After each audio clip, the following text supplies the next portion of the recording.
आपका news bulletin में मैं हूं आपके साथ सुहानी बहुगुना। बुलेटिन से पहले एक नजर इस वक्त की हेडलाइंस पर। गुजरात में प्रधानमंत्री का रोड शो, 5 शहरों में करेंगे रोड शो। 3 जनसभाओं को किया संबोधित, जनता ने किया पीएम मोदी का स्वागत। पूर्व राष्ट्रपति रामनाथ कोविंद ने किया हरिद्वार का दौरा, महामंडलेश्वर स्वामी से लिया आशीर्वाद। ऑपरेशन सिंदूर पर कहा, ऑपरेशन सिंदूर देश के लिए गौरव की बात।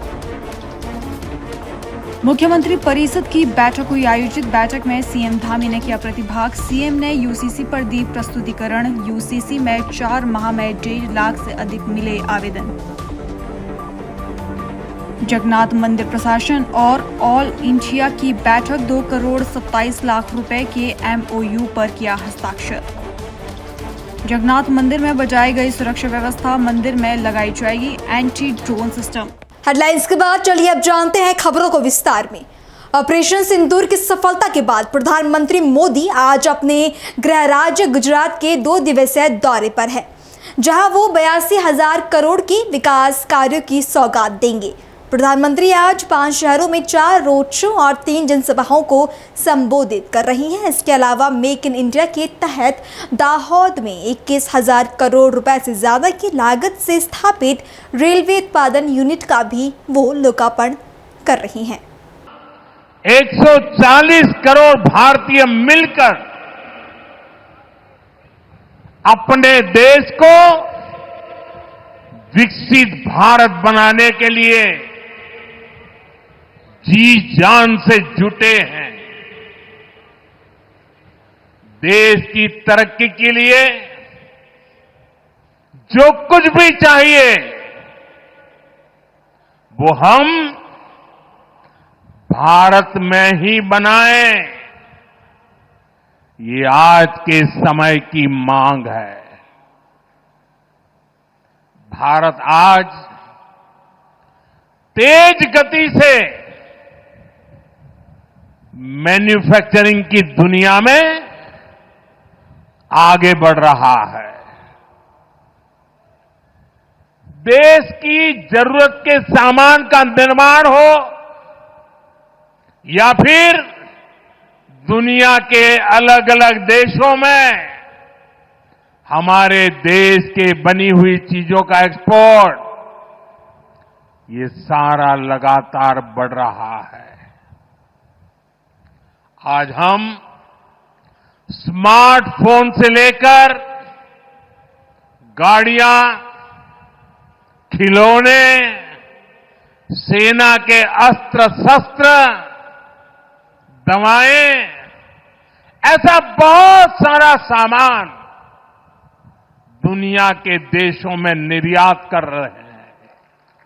इतना ही नहीं, आज भारत रेल, मेट्रो और इसके लिए जरूरी टेक्नोलॉजी खुद बनाता भी है और दुनिया में एक्सपोर्ट भी करता है। और हमारा ये दाहोद इसका जीता जागता प्रमाण है। खबर हरिद्वार से, जहां पूर्व राष्ट्रपति रामनाथ कोविंद ने हरिद्वार का दौरा किया। इस दौरान उन्होंने ऑपरेशन सिंदूर पर बात करते हुए कहा कि ऑपरेशन सिंदूर देश के लिए गौरव की बात है। अपने दौरे के दौरान उन्होंने जुगना अखाड़े के आचार्य महामंडलेश्वर स्वामी अवधेशानंद गिरी से आशीर्वाद भी लिया। विश्व प्रसिद्ध और सदियों से जिसका महत्व ऋषि मुनियों और हमारी सनातन परंपरा का एक प्रतीक है। यहाँ तो आना एक सौभाग्य की बात है और बहुत, जब भी किसी का सौभाग्य प्रबल होता है, जागता है, तो उसको हरिद्वार आना, ऋषिकेश आना और यहाँ पर संत महात्माओं, उनके दर्शन करना, उनका प्रवचन सुनना और उनका आशीर्वाद लेना। आज मैं यहाँ आया हूँ स्वामी अवधेशानंद जी महाराज के आश्रम में। जब मैं राष्ट्रपति था तब भी मुझे आने का सौभाग्य मिला था और एक मन में इच्छा थी कि जब कभी ऐसा संयोग बनेगा तो मैं महाराज जी के आश्रम में आऊँगा। आज मैं आया हूँ, मुझे बहुत प्रसन्नता। ये देखिए, एक यद्यपि देश के लिए गौरव की बात है, उसमें हम सब लोग भारतीय शामिल हैं, और इसी नाते मैं इतनी ही बात कहूँगा कि एक ये जो हमने इस हमारे देश की सेनाओं का जो पराक्रम और शौर्य का ये प्रतीक है, और मुझे लगता है हमने विश्व में एक बहुत बड़ा संदेश दिया है, और आतंकवाद के खिलाफ इसको लोग सदियों तक इसकी पहचान बनी रहेगी। और इसके लिए मैं फिर कहूँगा, हम सभी भारतीयों के लिए एक गौरव का विषय है। धन्यवाद। मैंने इलेक्शन का जो एक रिपोर्ट हमारी अध्यक्षता में कमेटी बनी थी, हमने रिपोर्ट सबमिट कर दी। भारत सरकार ने उसको स्वीकार कर लिया, पार्लियामेंट में उस पर विधेयक बना है, और वो अभी जेपीसी के सामने विचारार्थ है। उस पर जो निर्णय आएगा, वो जैसा भी संसद को उचित लगेगा वो करेगा। कितना जरूरी मान रहे हैं देश के लिए? तो बहुत जरूरी है। हम तो ये कह सकते हैं कि इसके आने से मुझे लगता है कि देश की जो प्रगति की रफ्तार है वो कम से कम डबल हो जाएगी। और जो हमारे अर्थशास्त्री जिनकी हमने ओपिनियन ली थी, उनका कहना था कि हमारी जो देश की जीडीपी है वो लगभग 1 से 1.5% बढ़ जाएगी। मुझे खुशी है इस बात को आप सबको शेयर करते हुए। अभी 3 दिन पहले ही इंटरनेशनल मॉनेटरी फंड की जो रिपोर्ट आई है, उन्होंने कहा कि भारत अब जो हमारी जो 5th ट्रिलियन इकॉनमी थी, अब वो 4th हो गई है। अर्थात विश्व में हम 4थे नंबर पर हमारी आर्थिक शक्ति बन गए हैं। हमने जापान को पीछे छोड़ दिया। अभी केवल हमसे 3 ही आगे हैं, अमेरिका, चाइना और जर्मनी। और मुझे लगता है कि शायद अगले 2 वर्षों में हम 3रे नंबर पर पहुंच जाएंगे। देश प्रगति कर रहा है नरेंद्र मोदी जी के नेतृत्व में, और ये हम सभी भारतीयों का बहुत सौभाग्य है कि एक हमें ऐसा प्रतिष्ठित और जिसको कहना चाहिए कि ईमानदार और 24 घंटे लगे रहने वाला एक ऐसा हमें नेता मिला है। मैं उनके स्वास्थ्य और दीर्घायु के लिए कामना भी करता हूँ। धन्यवाद। भूतपूर्व राष्ट्रपति आदरणीय महामहिम राम कोविंद जी का आगमन एक शुभ संकेत है। वो ऐसे समय पधारे हैं हरिद्वार की जब ऑपरेशन सिंदूर के माध्यम से पूरे विश्व में भारत, सशक्त भारत, समर्थ भारत और एक ऐसा भारत जो अत्यंत शक्तिशाली भारत है, ये सिद्ध हुआ है। ये सिद्ध हुआ है कि हमारी सेनाएं सतर्क हैं, अत्यंत शक्ति संपन्न है। ये सिद्ध हुआ ऑपरेशन सिंदूर से कि हमारे पास एक वर्चस्व है, नेतृत्व है। ये सिद्ध हुआ कि हमारे पास एक सशक्त अनुभव सिद्ध नेतृत्व है। आदरणीय नरेंद्र मोदी जी जो इस देश के प्रधानमंत्री हैं, उनका संयम, धैर्य, शौर्य, पराक्रम अथवा उनकी सूझबूझ पूरे संसार ने देखी है। ऑपरेशन सिंदूर के माध्यम से हमारी सेनाओं ने ये सिद्ध किया कि किस प्रकार से S-400 समर्थ है, किस तरह से शत्रुओं के ड्रोन यहाँ निष्प्रभावी रहे, और हम लोगों ने अपने लक्षित जो थे जो हमारे टारगेट थे वो सिद्ध किए। तो मैं ये कहना चाहता हूँ कि ऐसे समय माननीय प्रधानमंत्री जी जब पूरे संसार को एक सही उत्तर दे रहे हों, सशक्त भारत है हमारे पास, चौथी हम आर्थिक शक्ति बन गए कि जब जापान पीछे छूट गया है और हम अग्रणी हैं, स्वास्थ्य में आगे हैं, आयुर्वेद योग के माध्यम से एक सॉफ्ट पावर बनी है कि पूरे विश्व हमारी चर्चाएं। माननीय राम कोविंद जी जो यहाँ आए हैं, वो एक आध्यात्मिक साधन के लिए आए हैं, विचार और विमर्श के लिए आए हैं, उनका आगमन या अध्ययन के लिए, भगवद आराधन के लिए। और मैं प्रभु से प्रार्थना करता हूँ कि हमारे जितने भी शासक हैं इस देश के या जो विचारक हैं वह राष्ट्रहित के लिए ही समर्पित रहेंगे, जैसा कि हमारी देश की परंपरा रही है। और उसी परंपरा के अधीन आदरणीय कोविंद जी का, राम कोविंद जी का यहाँ आगमन हुआ है। धन्यवाद। खबर पौड़ी से, जहां जिलाधिकारी डॉक्टर आशीष चौहान ने पैठानी के विश्व प्रसिद्ध राहु मंदिर का दौरा किया। इस दौरान उन्होंने मंदिर मार्ग और पैठानी बाजार में पार्किंग स्थल का निरीक्षण किया और मंदिर में पूजा अर्चना की। ये यहाँ का महत्वपूर्ण आर्कियोलॉजिकल मॉन्यूमेंट है और एक फेमस टेंपल है हमारा राहु टेंपल।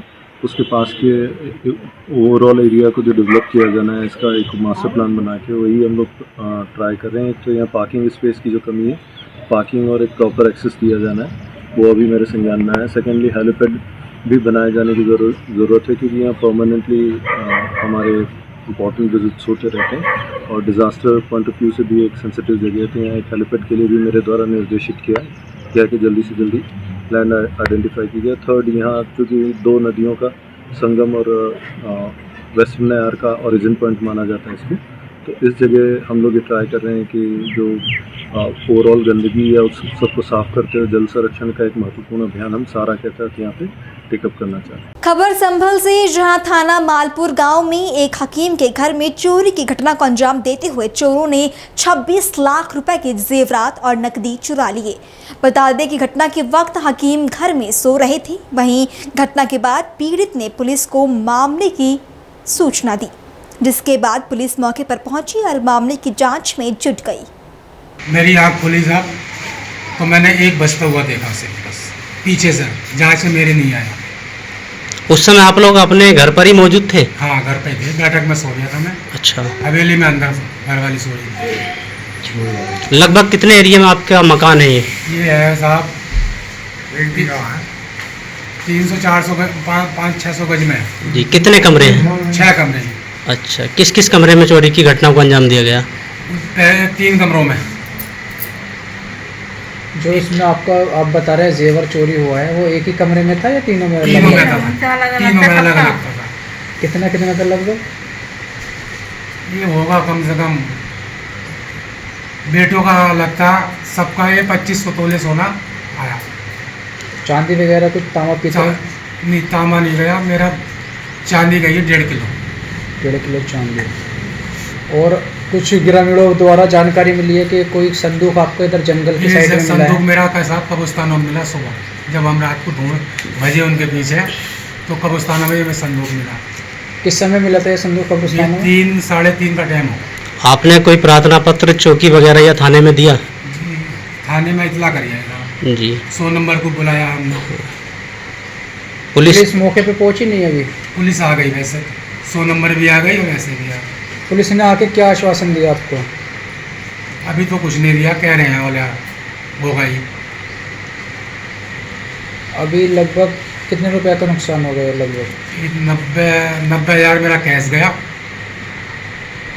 तीनों कमरों में से। अच्छा, क्या कुंबल लगाया गया आपके मकान में या किस तरह से दाखिल हुए वो लोग? ये दीवार कूद का है। अच्छा। दरवाजा में एक आदमी दीवार कूदा होगा, कूद के दरवाजा खोला, वो सवार ऐसा है। अगली खबर ओडिशा की पुरी से, जहां श्री जगन्नाथ मंदिर प्रशासन और ऑयल इंडिया के बीच लगभग 2 करोड़ 27 लाख रुपए के MOU पर हस्ताक्षर किए गए। इसके तहत ऑयल इंडिया श्री जगन्नाथ मंदिर के इलेक्ट्रिफिकेशन, वायरिंग, केबलिंग और मेंटेनेंस पर कार्य करेगा। बता दें कि इसकी जानकारी बैठक के बाद ऑयल इंडिया के वरिष्ठ अधिकारी ने दी। এটা কেতে আবশ্যক ଥିଲା এবং এতে মন্দিরର কোন কোন ডেভেলপমেন্ট করাଯିବ এবং কিভাবে তার সংক্ষেপিত করাଯିବ। जय जगन्नाथ। आमर आपने जानते बहुत दिन आम श्रीमंदिर परिसर भितर जो विद्युतीकरण थिला से पुराना हो जाता, तार उन्नतीकरण आवश्यकता होता, से उपलब्धि करके आम ऑयल इंडिया और श्रीमंदिर प्रशासन तरफ गोटे MOU आज स्वाक्षरित होती, जो थी कि ऑयल इंडिया प्राय 2,21,00,000 अनुदान राशि प्रदान कर, जो थी कि उन्नतीकरण कर इलेक्ट्रिकल इंस्टॉलेशन सब उन्नतीकरण हो पार। यहाँ श्रीमंदिर प्रशासन परिसर भितर, श्रीमंदिर परिसर भितर इलेक्ट्रिकल इंस्टॉलेशन जो सुरक्षा, विशेषकर सुरक्षार बंदोबस्त हो पार आम श्रीमंदिर प्रशासन तरफ ऑयल इंडिया को धन्यवाद देव तार ऑर्गेनाइजेशन समस्त कर्मचारी ऑफिशियल अधिकारी समस्त मंगल गान कर महाप्रभु निकट धन्यवाद सर जो भी रत्नमुंडा इलेक्ट्रिफिकेशन भी काम जहाँ जहाँ इलेक्ट्रिफिकेशन बर्तमान जोड़ा से काम बर्तमान करा Das has already said in India. So it's been a privilege for All India Limited to be in part with Jagannath Temple, to do what little we can do for this great historical place, as well as a place of worship for all over the country. So we are contributing about rupees 2 crores and 21 lakhs, around about 22 crores and 22 lakhs for the changing of the electrical distribution network in Jagannath Temple. As Das has already said that this was a necessity for safety and for the people of the state, and especially for the people of the states and for the people of the country as a whole. So this is, I believe, it's a privilege for All India Limited, and it's been a very small contribution, if I may say so. And this has been only possible because of the love that the people of Odisha has shown to us, and also because of the initiative taken by our chairman and managing director, Dr. Ranjit Nath. So let's hope that this work goes out well, and let's hope that whatever contributions we make will increase the safety of the various people who drive and desire to visit this great temple in the state of Odisha. Thank you for it. How to monitoring the There will be coordinators from both the sides.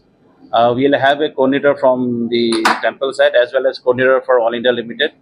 So the monitoring will be done well, the money will be spent well, and we hope that this truly reflects the professionalism that All India always carries. अगली खबर भी ओडिशा की पुरी से सामने आ रही है, जहां श्री जगन्नाथ मंदिर की सुरक्षा को मजबूत करने के लिए ओडिशा सरकार ने महत्वपूर्ण कदम उठाया है। ओडिशा सरकार मंदिर परिसर में ड्रोन गतिविधि को रोकने के लिए ड्रोन रोधी तकनीक शुरू करने की तैयारी कर रहा है। जानकारी देते हुए कानून मंत्री पृथ्वीराज हरिचंदन ने बताया कि ये प्रणाली रक्षा प्रतिष्ठानों की तरह काम करेगी, जो ड्रोन को डिटेक्ट, ट्रैक और न्यूट्रलाइज कर सकेंगी। सर कल लॉ मिनिस्टर ने एंटी ड्रोन सिस्टम लगाने के लिए निर्णय लिया है। सर ये जो ड्रोन कैसे काम करेगा और कितना? देखिए उसके लिए समीक्षा अभी चल रही है, और वो जो टेक्नोलॉजी है वो निश्चित रूप से मंदिर में उसके लिए आलोचना हो रही है, और वो खूब शीघ्र मंदिर में आ जाएगा। सर ये कितना सुरक्षा देगा मंदिर? देखिए इसका मुख्य रूप से जो डिफरेंट टाइप्स ऑफ ड्रोन्स जो मंदिर के ऊपर कई बार जो जानकारी आती है, जो उड़ते हैं, उसके अगेंस्ट में प्रोटेक्शन देगा, जिसके वजह से भी मंदिर की जो सैंक्टिटी है उसको हम मेंटेन कर पाएंगे। सर ये जो वज्र गाड़ी को डिप्लॉय किया गया है, ये तकनीक कैसे? देखिए ये एक स्पेशलाइज्ड यूनिट के लिए एक व्हीकल है, ये एक आर्मर्ड व्हीकल है जिसमें कई सारे state of the art technologies हैं, और प्रेजेंट सिनेरियो को देखते हुए जो भक्तों की संख्या भी बढ़ रही है एंड श्री मंदिर की सुरक्षा को भी और स्ट्रेंथन करने के लिए ये व्हीकल डिप्लॉयड है वहाँ पे। एंड ये जो लड़के हैं ये कम्प्लीटली ट्रेंड हैं किसी भी प्रकार की सिचुएशन को हैंडल करने के लिए। सर ये जो कमांडो को डिप्लॉय किया है, ये कितना सक्षम करेंगे? ये कम्प्लीटली ट्रेंड कमांडोज हैं जो अपना काम पूरे तरीके से जानते हैं, और किसी भी सिचुएशन से डील करने का इनके पास सभी प्रकार का अवेलेबिलिटी है। एंड इसको मंदिर की सुरक्षा को और स्ट्रेंथन करने के लिए इनका डिप्लॉयमेंट किया गया है, जो कि बहुत ही अच्छा काम कर दिया है। देखिए उसका काम चल रहा है, और हम जितना जल्दी होगा उसको करवा देंगे। के लिए कल लॉ मिनिस्टर बोले उसको क्या? नहीं तो आई थिंक माननीय न्याय मंत्री ने जो कल निर्देश भी दिया है और संदेश भी दिया है कि जो ड्रोन जो जगन्नाथ मंदिर के आसपास जो भी उड़ा रहे हैं, तो उस पर तो डेफिनेटली निषेध है। उस पर भी रथ यात्रा के समय पे स्वतंत्र इंस्ट्रक्शंस भी दोबारा दिए जाएंगे। अभी भी वहाँ पे नो फ्लाई जोन है, तो उसको इफेक्टिवली प्रिवेंट करने के लिए जो लेटेस्ट टेक्नोलॉजी है उसका उपयोग किया जाएगा। तो उस आई थिंक उस संदर्भ में माननीय मंत्री ने वो बयान दिया है, और कंसर्न्ड एजेंसी के द्वारा उसको आइडेंटिफाई किया जा रहा है और उसे आइडेंटिफिकेशन के बाद प्रोक्योर करके उस सिस्टम को भी यूज किया जाएगा मंदिर परिसर के आसपास। लगभग कब से ये चालू होगा? ये जैसे कि मैंने कहा कि डिफेंस से लेके डिफरेंट एजेंसीज के पास डिफरेंट ड्रोन है, तो सिविलियन पॉइंट ऑफ व्यू से जगन्नाथ मंदिर के परिप्रेक्ष्य में कौन सा टेक्नोलॉजी या कौन सा यंत्र उपयोगी होगा उसे धार्य किया जा रहा है। उसे धार्य करने के बाद सरकार का जो प्रोक्योरमेंट प्रोसेस है उसके तहत उसे किया जाएगा। अगली खबर उत्तर प्रदेश के सोनभद्र से, जहां पुलिस ने हेरोइन तस्करों को गिरफ्तार करने में बड़ी कामयाबी हासिल की। बता दें कि एसओजी और पुलिस की संयुक्त टीम ने मुखबिर की सूचना पर 2 तस्करों को हेरोइन के साथ पकड़ा, जिसके बाद पूछताछ में खुलासा हुआ कि तस्कर लखनऊ से 500 ग्राम हेरोइन लेकर रॉबर्ट्सगंज में हेरोइन बेचने के लिए ला रहे थे। बरामद हुए हेरोइन की अनुमानित कीमत 50 लाख के करीब आंकी गई है। वहीं दोनों तस्करों से तलाशी के दौरान 2000 नकदी और 3 मोबाइल भी बरामद किए गए हैं। फिलहाल पुलिस ने आरोपियों को गिरफ्तार कर जेल भेज दिया है। क्या है पूरा मामला? जनपद सोनभद्र पुलिस एक ड्रग्स तस्करों के विरुद्ध एक अभियान चला रही है। इस अभियान के तहत कल जनपद पुलिस को एक बड़ी कामयाबी हाथ लगी है। कल 25/5 को रात में करीब 9:30 बजे 2 हेरोइन तस्करों को गिरफ्तार किया गया है।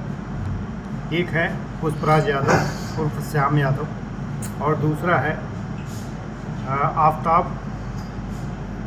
ये दोनों हेरोइन लेकर के लखनऊ से आ रहे थे। ये सीधे रास्ते से न होकर के ऐसे रास्ते से आ रहे थे जिस पे कम से कम चेकिंग होती है, और हमारी एसओजी और घोरावल पुलिस ने मिल करके मुखबिरी के तहत इनको गिरफ्तार किया। गिरफ्तार करके जब इनकी तलाशी ली गई, इनके पास से एक के पास से 250-250 ग्राम हीरोइन रिकवर हुई है। कुल 500 ग्राम हीरोइन बरामद हुई है और बाज़ार में इसका मूल्य लगभग 50 लाख से अधिक है। जो पकड़े गए हैं सर, वो पहले भी जेल जा चुके हैं?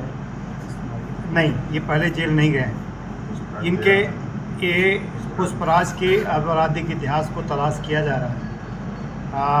वो संभवतः गया है, उस पर हम काम कर रहे हैं। दूसरा, ये लोग जो कहाँ से ले आए हैं, ये कहाँ से लेके आ रहे हैं, ये जब इनसे हम लोगों ने पूछताछ किया है तो इन्होंने एक बात ये बताई है कि इनको ये जो हीरोइन है ये अकबरी गेट लखनऊ के पास से एक आदमी जिसका नाम अंकल उर्फ मोहम्मद फैज़ान है, उसने उन्हें ये दिया है। अंकल उर्फ मोहम्मद फैज़ान से इन्होंने अपने इनका जो परिचय है वो इन्हीं के एक आदमी ने जेल जाने के पूर्व, जिसका नाम ये बबलू खान है, बबलू खान उर्फ मोहम्मद उमर है, उसने जेल जाने के पूर्व इनका उससे परिचय कराया था और इनको 4 लाख रुपए दिए थे। कहा कि ये जो अंकल है उससे हेरोइन खरीद करके धंधा करते रहे। इस तरीके से ये लिंक निकल के सामने आई है। इस पे मुकदमा पंजीकृत किया गया है और आगे की कार्रवाई की जाएगी। सर, इतनी बड़ी खेप जिस प्रकार से सोनभद्र आ रही थी, क्या माने कि सोनभद्र में अभी भी हीरोइन तस्करों का नेटवर्क तेज़ी से काम कर रहा है?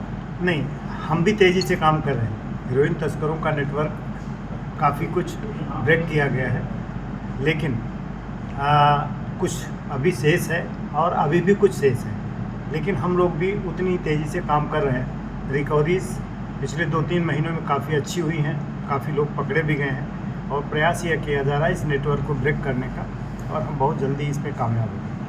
अगली खबर पुरी से, जहां पुरी बीच पर पर्यटकों को ले जा रही एक स्पीड नाव जल क्रीड़ा गतिविधि के दौरान पलट गई। घटना के दौरान पर्यटक नाव में फंस गए थे। वहीं गनीमत रही कि एक गार्ड ने तुरंत प्रतिक्रिया दी और पलटी हुई नाव से पर्यटकों को बचा लिया गया। आपका शुभ नाम बताइए। Mrs Arpita Ganguly, I am from Kolkata.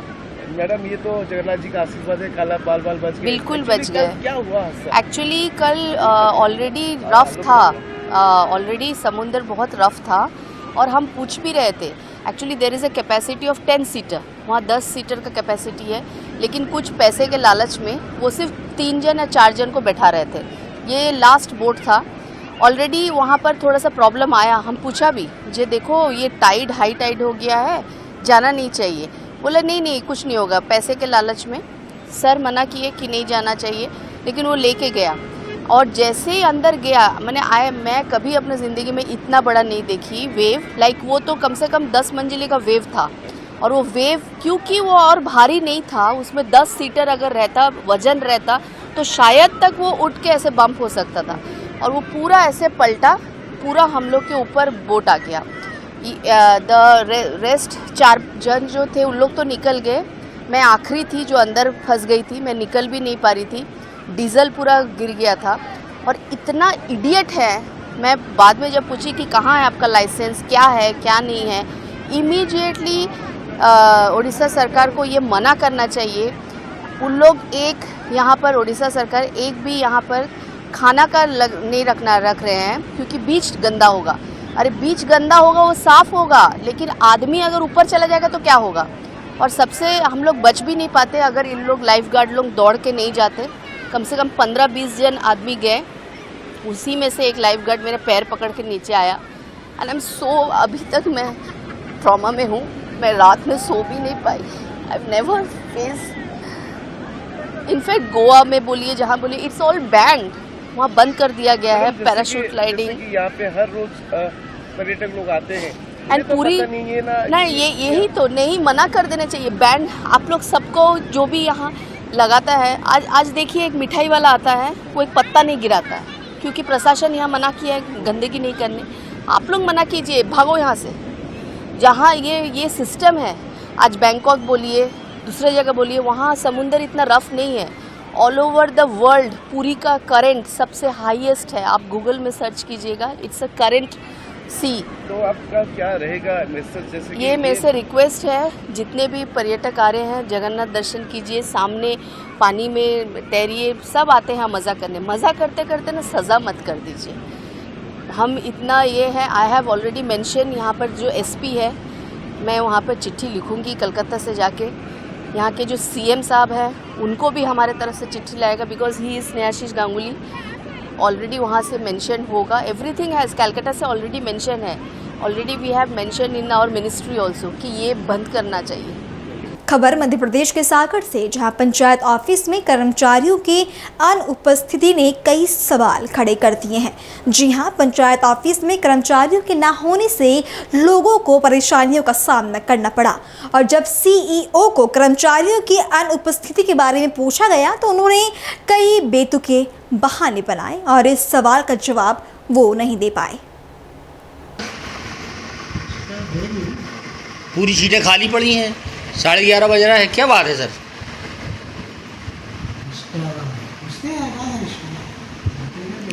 हैं?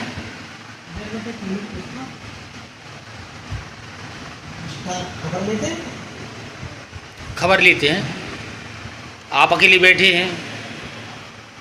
अभी एक व्यक्ति है जिन्होंने अभी मेरे सामने साइन किए 11 बजे, उनसे पूछा आने का टाइम, तो बोले 11 बजे, लेकिन 10 बजे का टाइम है, लेकिन साइन 11 साढ़े 11 कर रहे हैं। 11:30 बज रहा है अभी, उनके तो रजिस्टर में साइन भी नहीं है। इतनी लचर नीति चल रही है सर, आप कसावट नहीं है ऑफिस में आपका? तो 11:30 बजे तक यहाँ कोई नहीं दिख रहा है।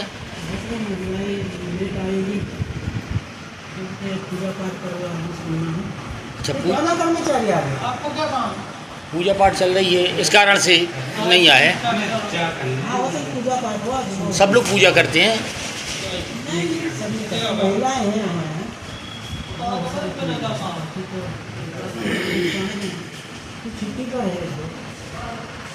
अच्छा, पूरी सीटें खाली हैं अंदर की, कंप्यूटर सेट अंदर के सेक्शन जितने भी हैं सब।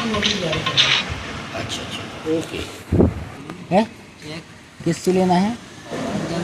कौन बाबू से? कौन बाबू देंगे आपको? ये तो नहीं मालूम, नवल जनपद पहुँच जाना है। अच्छा, अभी कोई नहीं आया ऑफिस में? कब से बैठे हो आप लोग? थोड़ी देर, आधा घंटा हुआ है। आधा घंटा, 11:30 तो बज चुका है, तो अभी आपका मतलब कोई आया ही नहीं है, ऐसे ही भटक रहे हो? अभी कोई नहीं आया? अभी तो बैठे ही कितौरा से। क्या काम है आपको? शादी को चाहिए है? शादी का चेक चाहिए। चेक चाहिए। कितनी देर से बैठे हो? आधा घंटा हो गया। आधा घंटा हो गया, कोई बाबू नहीं आया अभी? कोई नहीं आया। कुछ बताया उनने कि कब आएंगी? कुछ नहीं बताया। कुछ नहीं बताया।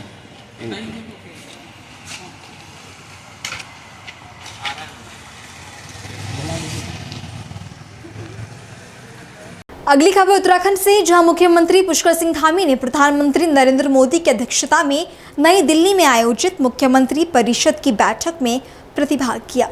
इस दौरान मुख्यमंत्री ने उत्तराखंड में लागू समान नागरिक संहिता पर प्रस्तुतिकरण देते हुए कहा कि यूसीसी लागू करने के लिए मजबूत सिस्टम का निर्माण किया गया है। प्रक्रिया को जन सामान्य के लिए अधिक सुलभ और सहज बनाने के लिए एक पोर्टल और समर्पित मोबाइल ऐप भी विकसित किया गया है। फिलहाल बुलेटिन में इतना ही। देश और दुनिया की बाकी तमाम खबरों के लिए आप बने रहें पल्स 24 न्यूज़ के साथ। नमस्कार।